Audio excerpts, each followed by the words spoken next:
कमरे में सन्नाटा था, इस कदर कि सुई के गिरने की आवाज सुनाई दे जाए। वी और आयरा के होंठ अलग हो चुके थे, लेकिन उस स्पर्श की गर्माहट अभी भी हवा में तैर रही थी।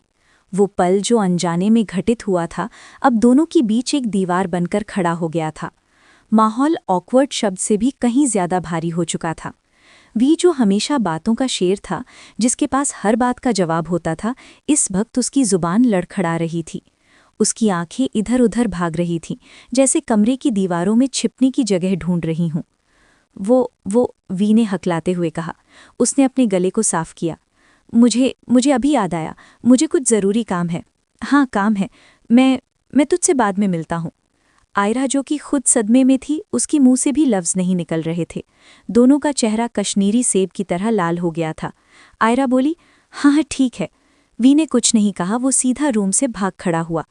आयरा ने उसे रोकने की कोशिश भी नहीं की, वो बस पत्थर की मूरत बनी बैठी थी। जैसे ही वी गया, आयरा का संयम टूटा। उसने अपने दोनों हाथों से अपना सर पकड़ लिया और अपने बालों को बुरी तरह नोचने लगी। शिट शिट शिट, वो खुद पर चिल्लाई। ये मैंने क्या कर दिया? ओह माय गॉड, छी यार, मैं अपने बेस्ट फ्रेंड को कैसे किस कर सकती हूँ? दिमाग खराब हो गया था क्या मेरा? उसका चेहरा शर्म से लाल हो रहा था। वो बेड पर धम से पीछे की तरफ गिर गई और छत को घूरने लगी। उसका दिल अभी भी किसी तेज दौड़ने वाले घोड़े की तरह धड़क रहा था। फिर उसने खुद को समझाने की कोशिश की। वो करवट बदलकर तकिए को सीने से लगाते हुए बड़बड़ाई। नहीं नहीं, वी को बुरा नहीं लगेगा, उसे पता है मैं ऐसी नहीं हूँ। वो बस हिट ऑफ द मोमेंट था। हम तो बेस्ट फ्रेंड्स हैं ना, फ्लो में हो गया। हाँ, बस फ्लो में। इसमें इतना सोचने वाली क्या बात है? आयरा खुद को तसल्ली तो दे रही थी, लेकिन अंदर ही अंदर एक डर बैठ गया था। क्या अब सब पहले जैसा रहेगा? उस दिन के बाद एक अजीब सी दूरी आ गई। वी जो दिन में 10 बार कॉल करता था, अब गायब रहने लगा। मैसेज के रिप्लाई देर से आने लगे, बातें कम हो गईं और जो होती थीं वो बस औपचारिक थीं। हफ्ते भर की वो अजीब खामोशी आखिरकार संडे को टूटने वाली थी। आज आयरा को अपने नाना नानी के साथ चेन्नई के लिए निकलना था। घर के हॉल में सामान रखा हुआ था। मिस्टर रस्तोगी आखिरी मिनट की चेकिंग कर रहे थे। तभी सीढ़ियों से उतरते हुए आयरा की आवाज़ आई। आयरा ने एक ढीली ढाली टी-शर्ट और बैगी जीन्स पहनी हुई थी। सिर पर एक कैप उल्टी करके लगाई थी और कंधे पर अपना बैग पैक टांगा हुआ था। वो किसी लड़के से कम नहीं लग रही थी। मैं तैयार हूँ नानी, उसने सीढ़ियों से कूदते हुए कहा।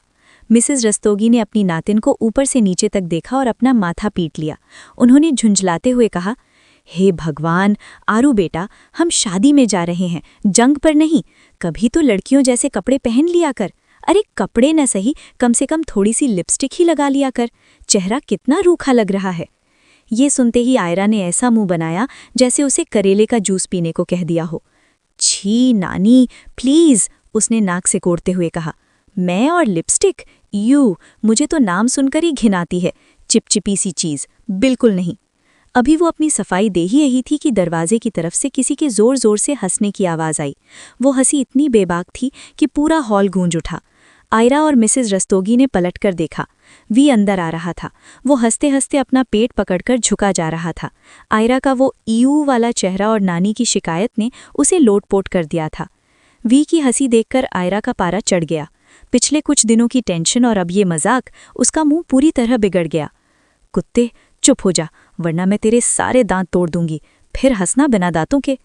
वी ने गहरी सांस लेकर अपनी हंसी रोकने की कोशिश की। सॉरी, उसने हाथ उठाकर माफ़ी मांगी। लेकिन जैसे ही उसने आयरा की कैप और उसका गुस्सा देखा, वो फिर से फुर्र करके हंस पड़ा। वी, आयरा चिल्लाई और उसने गुस्से में ज़मीन पर जोर से पैर पटका। वी ने आखिरकार खुद को शांत किया।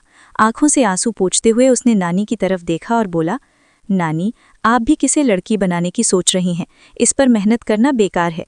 जो खुद अंदर से एक लड़का है, उसे लिपस्टिक कैसे शोभा देगी? ये सुनकर मिसेस रस्तोगी की भी हंसी छूट गई।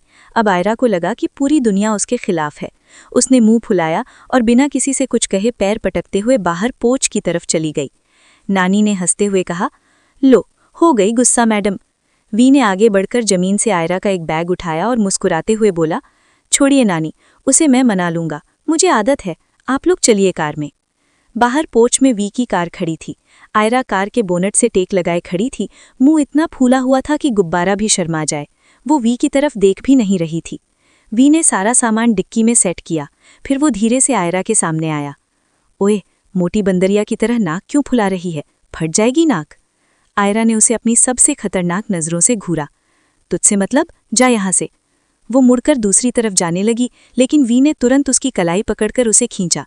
आयरा इससे पहले कि कुछ बोल पाती, वी ने अपनी दूसरी जेब से एक बड़ी सी डार्क चॉकलेट निकाली और उसके चेहरे के बिल्कुल सामने कर दी। अभी भी गुस्सा है मुझसे? सॉरी बोल अपनी बदतमीजी के लिए। आयरा चॉकलेट को ललचाई नज़रों से देख रही थी, जैसे कोई बच्चा खिलौने को देखता है। वो कूदी। अरे दे ना यार, नौटंकी मत कर। वी ने सर ना में हिलाया। मेरे सामने चालाकी नहीं चलेगी, पहले बोल। आयरा ने एक गहरी सांस ली, हार मानते हुए बोली, अच्छा ठीक है बाबा, गुस्सा नहीं हूं मैं। खुश, अब दे। वी के चेहरे पर एक विजयी मुस्कान आ गई। उसने चॉकलेट आयरा के हाथ में रखते हुए धीरे से कहा, गुड बॉय, मेरा मतलब है गुड गर्ल। आयरा जो चॉकलेट का रैपर फाड़ रही थी, वी की ये बात सुनकर रुक गई। उसने तीखी नज़रों से वी को देखा। क्या बोला तूने?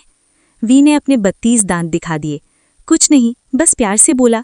तभी मिस्टर रस्तोगी बाहर आ गए और अपनी घड़ी देखते हुए बोले, चलो बेटा, बातें बाद में करना, ट्रेन का टाइम हो रहा है। वी ने तुरंत एक जेंटलमैन की तरह आयरा के लिए कार का दरवाजा खोला। जी अंकल। आयरा चॉकलेट खाते हुए कार में बैठी और वो सब रेलवे स्टेशन की ओर निकल पड़े।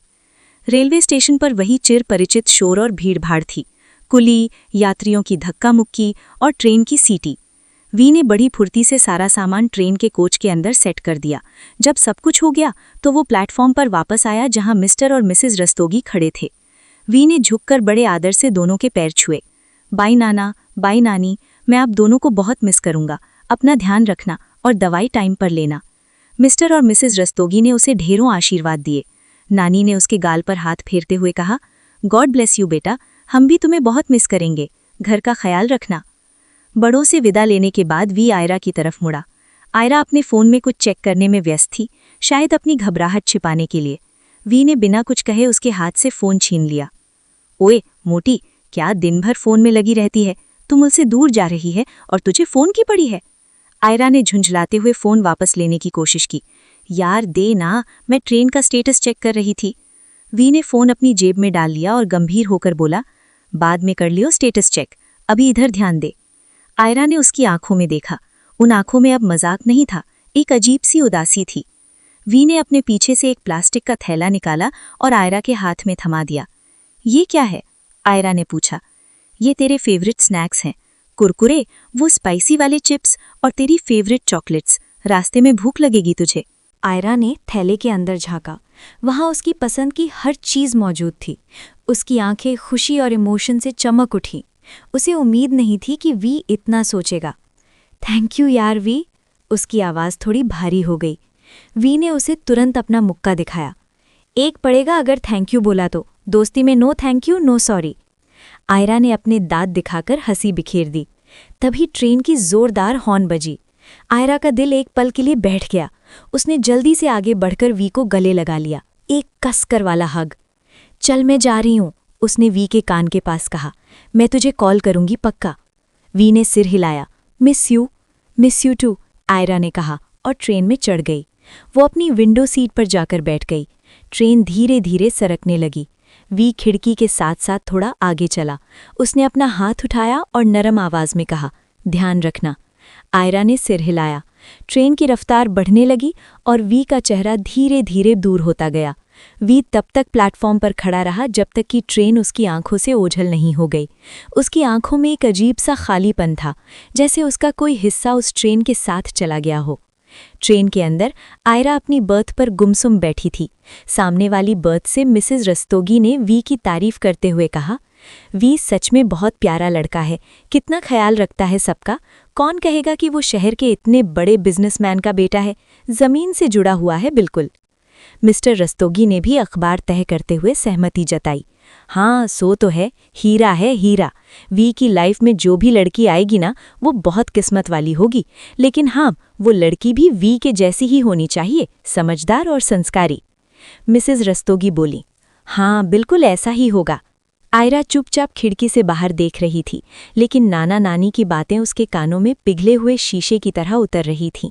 लड़की वाली बात सुनकर उसके दिल में एक अज्ञात टीस उठी, एक अजीब सी जलन जिसे वो नाम नहीं देना चाहती थी। चेन्नई पहुंचकर आयरा शादी के शोर शराबे और रस्मों में पूरी तरह बिजी हो गई। रिश्तेदारों का हुजूम, रस्में और काम, उसे वी से बात करने का वक्त ही नहीं मिल पा रहा था। कई बार वी का कॉल आया जो मिस हो गया।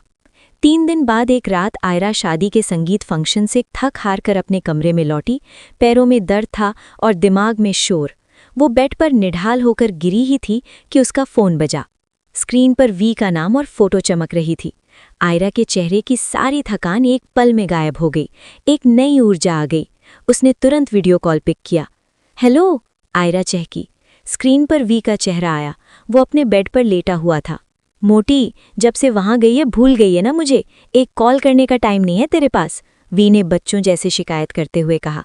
आयरा हंसती।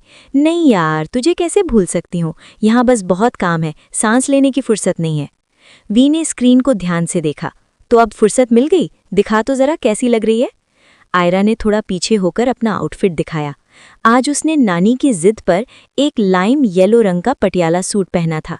वो स्लीवलेस था। उसके बाल खुले थे, चेहरे पर कोई मेकअप नहीं था, बस उसकी नेचुरल चमक थी। दुपट्टा उसने नहीं लिया था। वी की नज़रें एक पल के लिए स्क्रीन पर जम गईं। आयरा उस सिंपल सूट में कयामत लग रही थी, लेकिन वी अपनी आदत से बाज नहीं आया। ये क्या पहना है तूने? वी ने नाक से कोड़ी। अरे यार, नानी ने जबरदस्ती पहना दिया। नानू लेकर आए थे तो मना नहीं कर पाई। अजीब लग रहा है ना? वी जोर से हंसा। अजीब? तू तो पूरी बंदरिया लग रही है, कसम से, पीली बंदरिया। आयरा का मुंह बन गया, लेकिन वो जानती थी कि वी उसे चिढ़ा रहा है। वी हंसी रोककर संजीदा हुआ। यार मजाक छोड़, मैं तुझे बहुत मिस कर रहा हूं। यहाँ सब सूना सूना है। आयरा की आवाज़ भी धीमी हो गई। मैं भी यार, मुझे वापस आना है। वी ने करवट बदली और उत्साहित होकर बोला, सुन, जब तू यहाँ आएगी ना, तब मैं तुझे एक बहुत बड़ा सरप्राइज दूंगा, ओके? आयरा की आंखों में उत्सुकता जाग गई। कौन सा सरप्राइज, बताना? वी ने रहस्यमयी मुस्कान से कहा। अभी मोटी, अभी बता दूंगा तो सरप्राइज कहता रहेगा। तू बस जल्दी आजा, फिर दिखाता हूँ, तेरे होश उड़ जाएंगे। आयरा कुछ और पूछने ही वाली थी कि तभी वी के बैकग्राउंड में कमरे के बाहर से किसी लड़की की आवाज़ आई। वी, बेबी, कहाँ हो? वी ने तुरंत दरवाजे की तरफ देखा और जोर से बोला, कमिंग। फिर उसने हड़बड़ी में आयरा की तरफ देखा। अच्छा सुन, मुझे जाना है, मैं तुझसे बाद में बात करता हूँ, बाय। और कॉल कट गया। स्क्रीन काली हो गई। आयरा फ़ोन को हाथ में लिए बैठी रही। वो कंफ्यूज थी। इतनी रात को वी के घर पर कौन हो सकता है? और वो आवाज़? उसने कंधे उचका दिए। शायद कोई कज़न होगी। उसने बात को दिमाग से झटक दिया और सो गई। शादी खत्म हुई और 1 हफ्ते बाद आयरा इंदौर वापस आ गई। इस बीच वी से बात तो होती थी, लेकिन वो हमेशा जल्दबाजी में रहता था। बातें अधूरी ही रहती थीं। अगले दिन आयरा कॉलेज पहुंची। सुबह का वक्त था। कैंटीन में चहल पहल थी। वहां उसके साथी ऋषभ और कृष बैठे चाय पी रहे थे। जैसे ही उन्होंने आयरा को देखा, उनके चेहरे खिल गए। अभी तू? कृष चिल्लाया। दोनों दौड़कर आए और आयरा को एक ग्रुप हग किया। वापस आ गई फाइनली। कैसी रही शादी? आयरा उनसे अलग हुई और इधर उधर देखते हुए पूछा। शादी मस्त थी। वैसे वी नहीं आया क्या आज? कृष ने अपनी घड़ी देखी। आता ही होगा नवाबजादा, उसका तो अपना ही टाइम जोन है। तभी कॉलेज की बेल बजी। ऋषभ ने अपना बैग उठाया। चलो भाई, क्लास का टाइम हो गया है, वी क्लास में ही मिल जाएगा। तीनों बातें करते हुए क्लास की तरफ जाने के लिए मेन गेट की तरफ बढ़े। तभी एक शाइनी ब्लैक कार कॉलेज की गेट से अंदर दाखिल हुई। ये वी की कार थी। आयरा के चेहरे पर एक बड़ी सी मुस्कान आ गई। उसकी आंखें चमक उठीं। उसका जिगरी यार आ गया था। लेकिन जैसे ही कार पास आई, आयरा की मुस्कान थोड़ी फीकी पड़ गई। फ्रंट सीट पर, यानी पैसेंजर सीट पर, जहां हमेशा आयरा बैठती थी, वहां आज कोई और बैठा था। वंशिका, उनकी क्लास की एक और दोस्त। आयरा थोड़ी कंफ्यूज हुई। वंशिका आगे क्यों बैठी है? वी ने बड़े स्टाइल से कार पार्क की। वो कार से उतरा, चश्मा ठीक किया और फिर घूमकर दूसरी तरफ गया। उसने बड़े जेंटलमैन की तरह गेट खोला और वंशिका की तरफ हाथ बढ़ाया। वंशिका ने शर्माते हुए वी का हाथ थामा और बाहर निकली। वी वंशिका का हाथ पकड़े हुए ही आयरा और बाकी दोस्तों की तरफ बढ़ा। आयरा ने अपनी कन्फ्यूजन को किनारे किया और दौड़कर वी के पास गई। वो सीधे उसके गले लग गई। I miss you so much buddy. उसने वी को कसकर भींच लिया। वी ने भी उसे हग किया, लेकिन इस बार वो पहले जैसा कंफर्टेबल हग नहीं लग रहा था। वो जल्दी ही अलग हो गया। आई मिस यू टू मोटी। तभी वंशिका, जो बगल में खड़ी थी, उसने अपनी लटें संवारते हुए कहा, लगता है सिर्फ वी कोई मिस किया है ना, हम तो जैसे एग्जिस्ट ही नहीं करते। आयरा ने माहौल हल्का करने के लिए अपनी वही पुरानी मुस्कान ओढ़ी। हेलो वंशु। अरे नहीं यार, मैंने तुझे भी मिस किया। उसने वंशिका को भी एक छोटा सा हक दिया। फिर आयरा ने वी की तरफ देखा। उसकी आंखों में चमक थी। हाँ यार वी, अब बता मेरा सरप्राइज कहाँ है? तूने कहा था आते ही देगा। वी के चेहरे पर एक अलग सी चमक आ गई। उसने एक बार वंशिका की तरफ देखा। दोनों की आंखों में एक मूक संवाद हुआ। वंशिका ने एक प्यारी सी मुस्कान दी। वी ने आयरा की तरफ देखा और फिर उसने सबके सामने खुलेआम वंशिका का हाथ अपने हाथ में थाम लिया। उसने अपनी उंगलियां वंशिका की उंगलियों में फंसा ली। उसकी नज़रें उन जुड़े हुए हाथों पर जम गईं। वी ने गर्व और खुशी के साथ ऐलान किया, ये रहा तेरा सरप्राइज। आयरा का दिल जोर से धड़का। क्या? वी ने मुस्कुराते हुए एक बम फोड़ा। गाइज, हम दोनों we are in a relationship. Aira को लगा जैसे किसी ने उसके पैरों तले से जमीन खींच ली हो। आसपास की सारी आवाज़ें, ऋषभ और कृष की हूटिंग, सीटियां, तालियां, सब धुंधली हो गईं। उसे बस अपनी धड़कनों का शोर सुनाई दे रहा था। वो सरप्राइज जिसका वो इंतज़ार कर रही थी, वो दरअसल उसके दिल के टुकड़ा करने वाला था। उसके होठों पर मुस्कान तो थी, लेकिन उसकी रूह कांप रही थी। वी, उसका वी अब किसी और का हो गया था।